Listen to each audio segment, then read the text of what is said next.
Top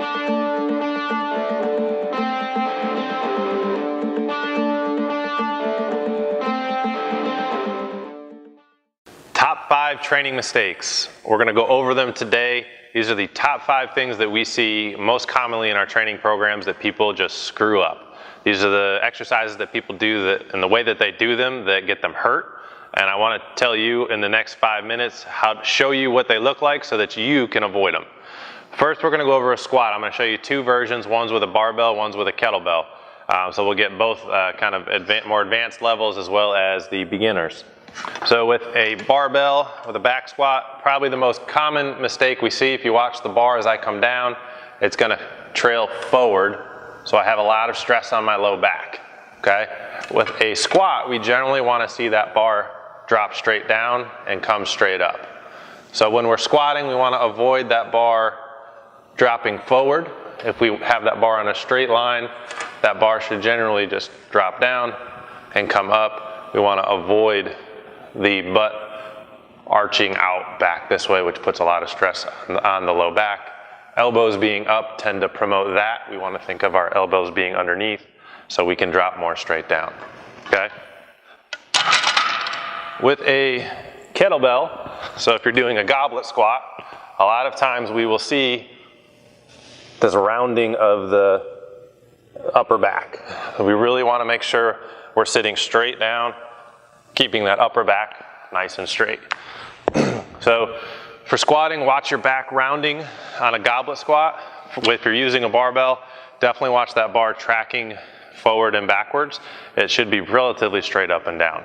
The next big mistake that we see is with the kettlebell swing. And this is probably the single one exercise that I see the most injuries on from people who just don't know how to do it correctly. So I'm going to start with showing you the most common mistake that I see, and that's with the kettlebell swinging below the knees. So we'll get people when they start out with the swing, they're swinging and the kettlebell is staying way below.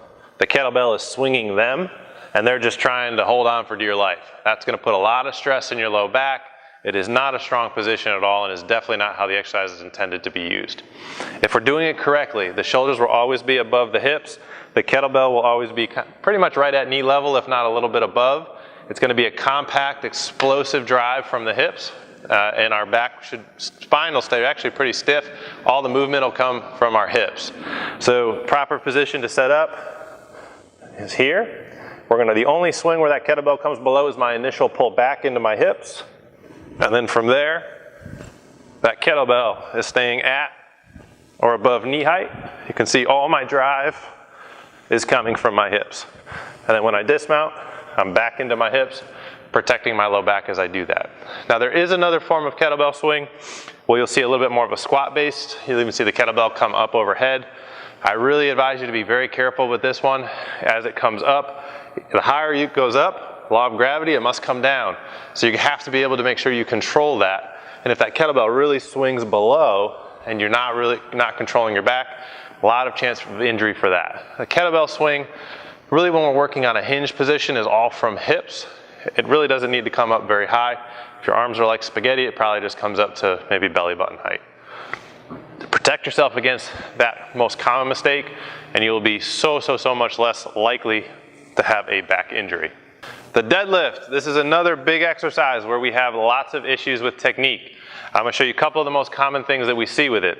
The first just comes in the setup. People will start here, they'll bend down to pick up the bar, and then they'll just pick up from here.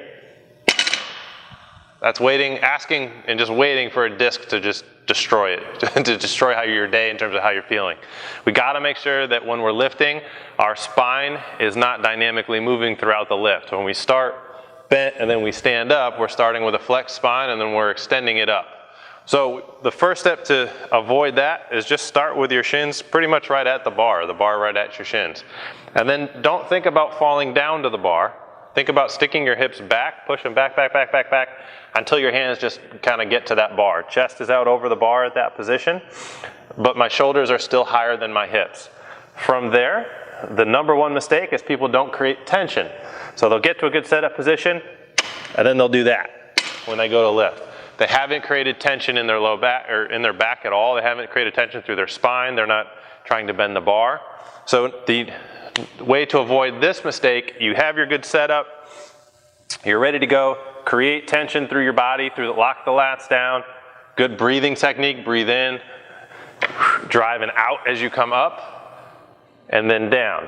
So you can see if you can hear, I can kind of pick the bar a little bit before it actually comes off the ground. You want to try to have tension in that bar so it's just about ready to come off.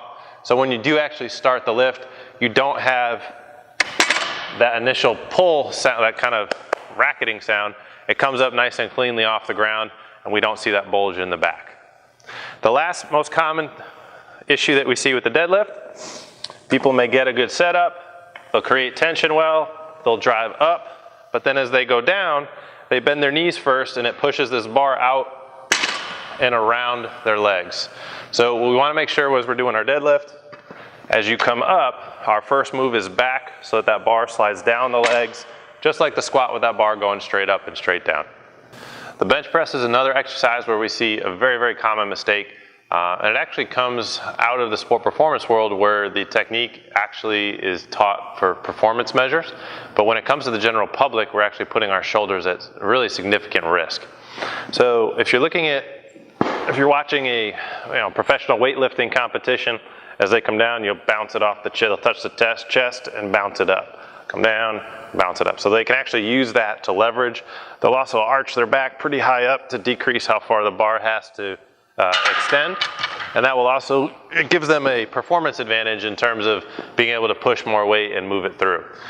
For the average Joe, or for those of us who aren't necessarily training for a weightlifting competition but want to improve our force output with our push pattern, we want to make sure that we're respecting what our shoulder and our glenohumeral joint can actually the load that it can take comfortably. So if we come down and we get below so that bar hits our chest, we're putting a lot of stress on the anterior or the front part of the shoulder that's going to put you at risk for some significant shoulder issues, particularly if the weight is heavy. So what we really want to do is we come down, really just stopping where we're equal to our spine angle. So that's probably going to equate to maybe 4 or 5 fingers up off the chest. That's full motion and then coming back up. It helps you to work on your push power, or your push strength, sorry, but it does not necessarily put your shoulders at significant risk. So as I'm coming underneath, what it'll look like from here, as I come down, coming to that position, and driving up. So this would be kind of correct or more coached position, as opposed to bouncing it down here where I'm going to get a lot of stress through my shoulders.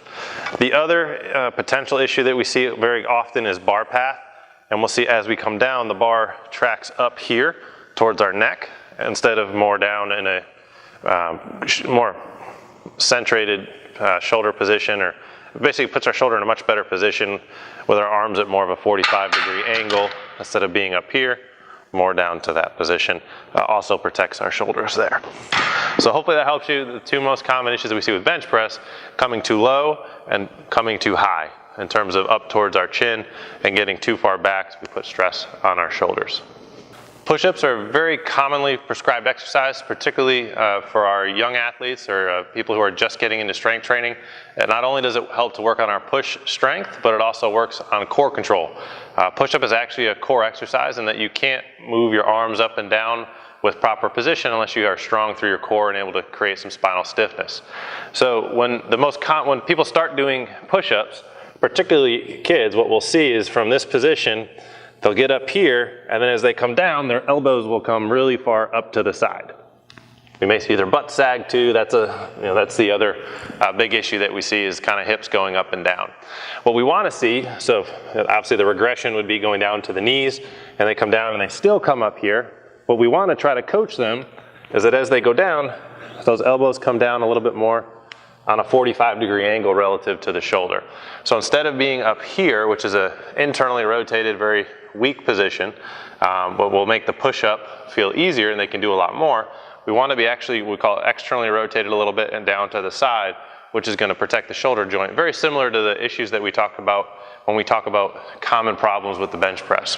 So when you're doing push-ups or you're coaching an athlete or you're a junior to do push-ups, really take a look at their arm position. That is probably the most common issue that we see, other than coming down and push-ups like this or with their hips down. If they have a good position through their core, we want to also make sure they have a good position through their shoulders to protect kind of from shoulder all the way down through the back. Make sure we get the true benefit of the push-up without the risk.